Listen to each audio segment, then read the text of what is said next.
As a mom, you want to be able to protect your kids from everything. And when you're stripped of that, I didn't know how to be without my kids. I still don't. This is South Dakota. So they had warehouses full of Indian kids, and they're still there today. I mean, Indian kid after Indian kid was taken away from their parents and put up for adoption. The state can come in and take kids any time of the day, any time of the night. So there'll be more children going to the foster home. That's how it works. That's how abusive these foster homes are.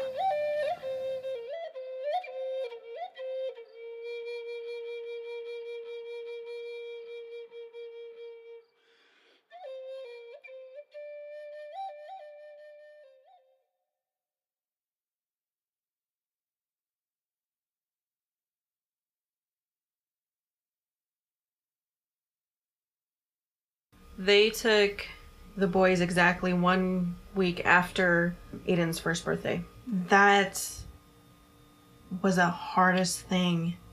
Thinking about them waking up the next morning, not knowing where they're at, crying. Everything was happening so fast. They took my boys, they took my old lady, they took me. They stun gunned me that night. I had scars up and down my legs. I was beaten. I was thrown in a cell. And when I got up, my whole life was turned upside down.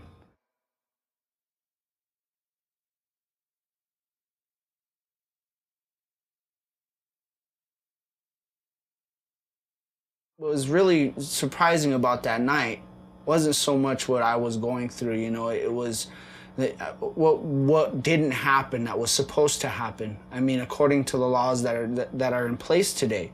Whereas if a family member is present, they can take the child.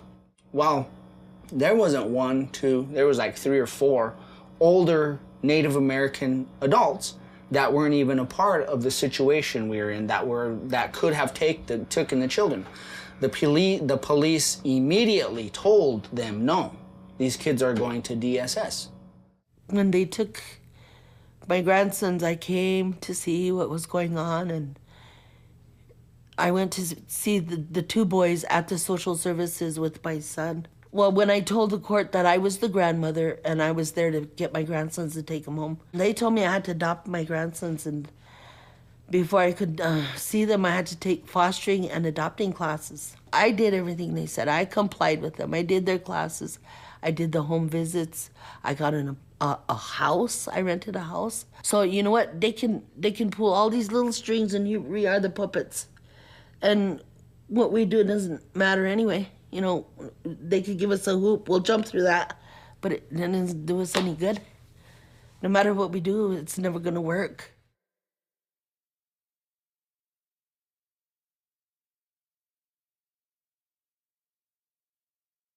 That day in court, they severed our rights, and then I was expected to go and say goodbye. I was told I had an hour to say goodbye to my kids and tell them that you love them and it's not their fault. I have an hour with my kids. And you want me to tell them that I'm sorry. I just wish they'd give my grandsons back, you know? If there was guns, if there was big drugs, if there was prostitution or all that yucky stuff going on in my son's home, I could see them, you know, taking the children away, but over just some argument and fighting to break up this family? The goal of social services, of DSS, is not to tear families apart. It's for reunification of families and keeping that family unit whole. So why aren't they doing that here in South Dakota? If ICWA is being followed, no Native child should be placed with a non-native family. Not that they're bad, but they should be with their own, with their people, to learn their culture, to learn their history of who they came from, hopefully where they're going to, and they should be always around their Tioshpai, their family. A child believes that his father and mother are the strongest people in the world. Their parents take care of them and, nurture them.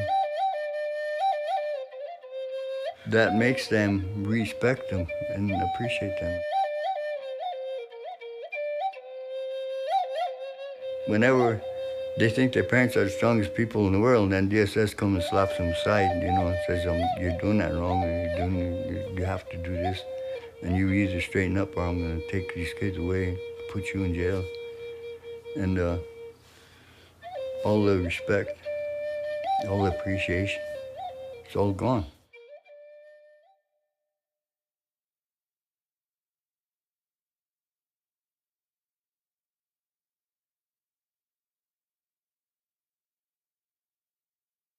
They were giving me these drugs like, Prozac and two other ones I didn't even know the names of, which scared me because I don't even know what I was taking. They just basically said, hey, take this, and if you didn't take it, they would physically restrain me and throw me in my room and not let me out, for an extended period of time until I wanted to take the medication.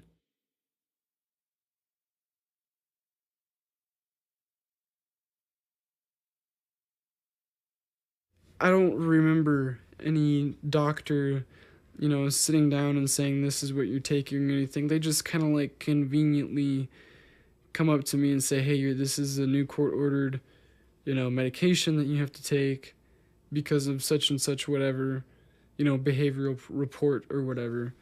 And they'd be like, this is what you're taking now. And I didn't see a doctor. I didn't have consent. My mom didn't have consent. They basically just said, you take this or you're in trouble. So when you were taken when you were little, why were you taken away? I don't know. They told me, what they had told me was that my parents didn't want me anymore, pretty much. Well, that my mom didn't want me anymore and that nobody really cared. Why did they tell you that? I don't know. Did you believe them at the time? At the time, yeah.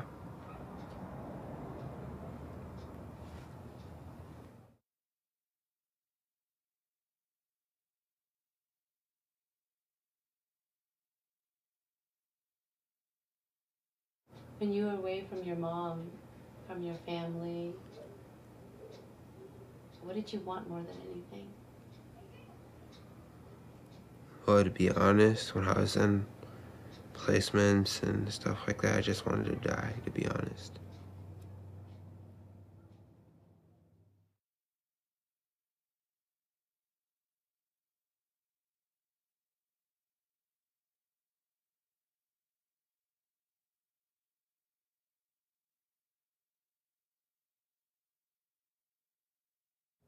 There are some kids in Mobridge right now that are living in dire straits that are Caucasian. They're left there.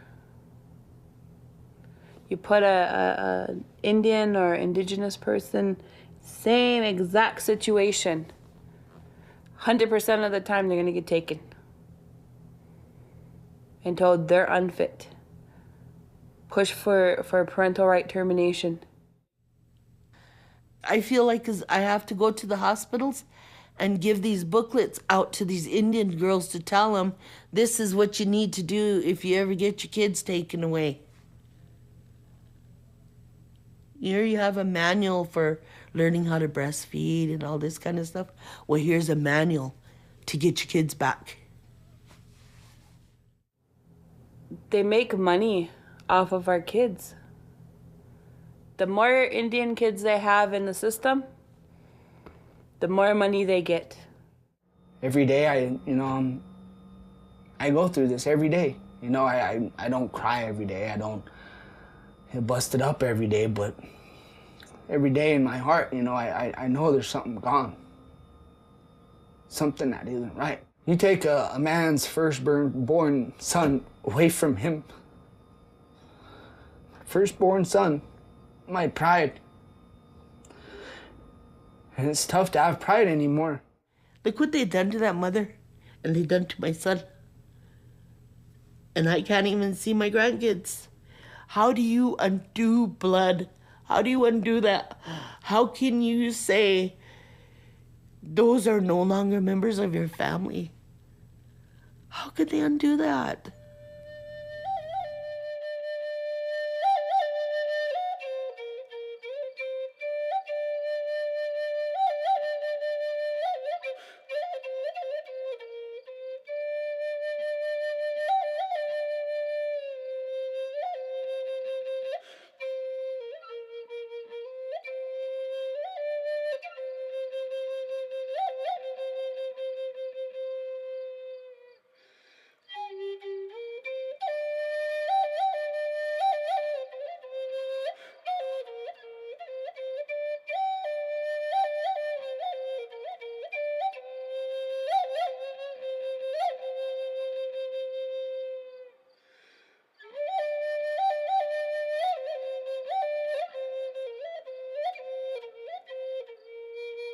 There's a saying, our nation is not lost until all of the hearts of its women are on the ground.